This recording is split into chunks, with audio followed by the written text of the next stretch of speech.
Ladies and gentlemen, welcome to another episode of the Scoreboard Keepers. I am your host, the Ref, and you guys already know we'll be right back in 30 seconds. Ladies and gentlemen, I'd like to welcome you to the Scoreboard Keepers. You're around here, we don't keep receipts, we keep the score. So if you want to get on the board, make your point. If it makes sense, we'll add it to the board. If it don't, we won't.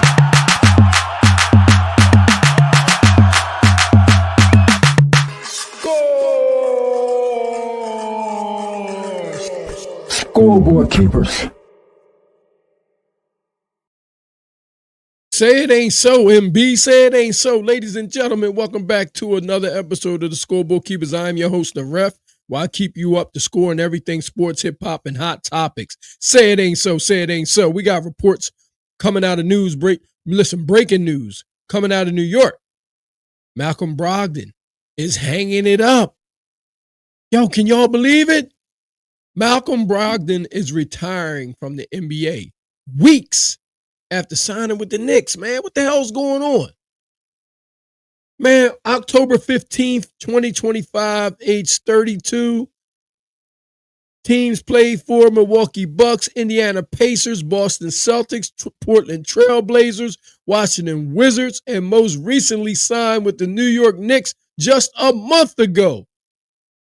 Malcolm Brogdon. Career averages 15.4 points per game, 4.6 assists per game, and 4.2 rebounds per game. 2016-17 Rookie of the Year for the Milwaukee Bucks. 2022-2023 Sixth Man of the Year, Boston Celtics. You know he had his injury history. Multiple leg injuries. You know, he had a hamstring injury. He played just 39 games last season and 24 the year before. So he must be aging, man. He must be aging beyond his years. He must got some serious wear and tear on that body. He got it. I mean, all those teams he's played for, just imagine, he's been playing a lot of damn basketball, man. That's a lot. He might just need some rest, to be honest with you. Yo, his final decision and reason, lingering health issues and desire to focus on family and community work. Yo, that man ready to give it in. He ready to get it in, man. That means he got a family sitting around somewhere that's been watching him travel all around the world, put in countless hours of practice, countless hours of meetings. It's time for the family, man. I understand. I get it. That's all professional sports too. Some of them guys, they go in the building 6 o'clock, 5 o'clock in the morning, and don't nobody see them till 8 o'clock at night. And if you're neglecting the family, man, you're going to come home and ain't nobody going to be there. Ain't nobody going to be there but the dog and the furniture. Everything else going to be gone. You know, Brogdon was one of the most smart. He was one of the smartest players in the game. A true floor general and locker room leader. Known for his efficiency, 47% field goals and 87% free throw shooting. So these are we talking career averages here. That's a steady Eddie, man. That's a steady Eddie right there. That's the kind of player you want that's the kind of player you want to retire from your organization. That's a steady Eddie. How many NBA players you know can go their whole entire career and finish with numbers like that? Not many, man. Not many. Brogdon helped Boston to reach the Eastern Conference Finals in 2023. Injuries were the only thing that slowed him down. Like I said, this got to be a lot of wear and tear on his body. He got to be breaking down physically. He probably needs some rest because you know what I'm saying? Like somebody that sits around for 6 months, 6 to 8 months, and their body starts, recovering the way it's supposed to. You never know. This could be a short retirement, but I doubt it because he seems like the type of guy that once he makes his mind up, he's pretty much set on that. When you mention your family like that, he's ready to put the time in with them, man. Yeah, he's made enough money. I'm pretty sure he has enough money. He's gonna be good for the rest of his life. That's that NBA money. It's long as train smoke. You hear what I'm telling you? Like I said, other than these these lingering injuries, he's been a model of consistency. And to be around all them teams and for everybody to have interest in him like that, and everybody was after him. You know what I mean? Because he can put the ball in the hoop. You never heard any smut up on his name. You never heard about him getting in any trouble. He's just been a good face for the NBA basketball, and somebody that a lot of young players were aspired to be, man. He signed with the Knicks, hoping for a veteran leadership role, with Brunson up there, and being able to help them guys get over the hump because they're really trying to get this championship right now. New York Knicks are going for it, but they're saying that his body said otherwise. So I can see this. This retirement shows the mental toughness it takes to walk away from the game at the right time, and this happens to be the right time for him. And he don't need anybody to carry him off the floor. He's leaving on his own terms, and I like that, man. I like that. I know that the New York Knicks fans probably don't like it because they could use some offense off of that bench like that from a guy like that. When he comes on the floor general, you don't lose nothing. As a matter of fact, when he comes in the game, the lead might balloon.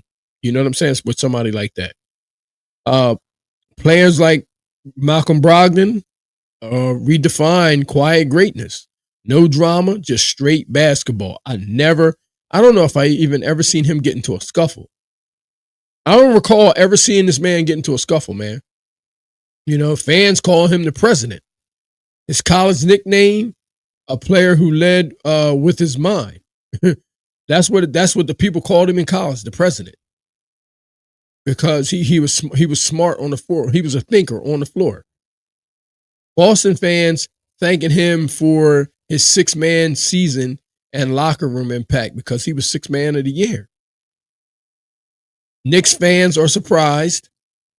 Many thought he'd be a key to their playoff push, and I'm pretty sure they probably, like I said, the Knicks fans right now, they're probably like, man, they're probably in awe right now. Because when you have somebody like this guy that can come in with that veteran leadership with a team that's already has these other young players around, you never know what can happen. You never know what can happen. And he was in the right place if he was really trying to get another championship.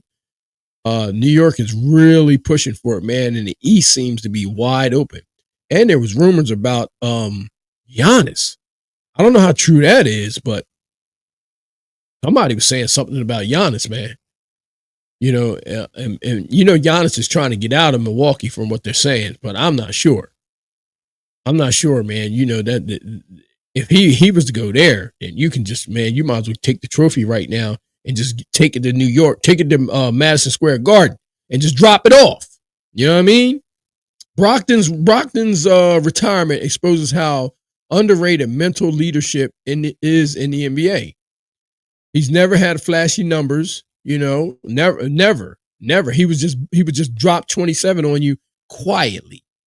You know what I mean? He'd be dropping 27 on you quietly and never talking smack. That's why you never really know he was on the floor. He was just talking. The only thing he was talking was with the ball. So his decision reminds players sometimes that walking away is winning, and I agree because he's walking away with dignity and class. Nobody has to carry him off. There's no smut on his name. He's going off on his own mission, and I like it. Enrich, man. They said expect him to be back soon because he, either coaching or front office, doing some type of thing, doing something around basketball. Guys like this, when you got a guy he's going to end up being a head coach somewhere. He's going to end up being a head coach somewhere. If he's as smart as they talk about and they call him the president, he's going to end up being a coach somewhere. I can see Malcolm Brogdon being a coach. I really can. And soon, that I can see him going, dealing with his family, retiring, and then coming back and being a head coach somewhere. That would be interesting to see. That'd be interesting to see. But I mean, if you watch him and watch his game, and he's a point guard, he's always thinking, so he knows where everybody's supposed to be on the field. On the floor. He knows where everybody's supposed to be. So he would make a great candidate for an NBA coach somewhere. I'm sad to see him go because I like to see him play. You know what I mean? He's been good everywhere he's went. He's been a model of consistency everywhere he's went. And he has a great game. He has a great game. You don't see too many point guards in the NBA anymore like him. He's a traditional floor general. And he's a rare, it's sad to say, but he's a dying breed. He's a dying breed, man. So this takes us down to our scoreboard verdicts, man. Score or snore. Y'all already know how this goes. So his career legacy. What do y'all think? Score or snore? Damn it. With the numbers that he's put up throughout his career, free throws, rebound, and field goal percentage, it's an absolute score. It's an absolute score. That's not even in question. Health management, I would have to say snore. Because, he's gotten to that time where his body is failing him. He's absolutely feeling it. And that's what's caused him to come to this decision where he is.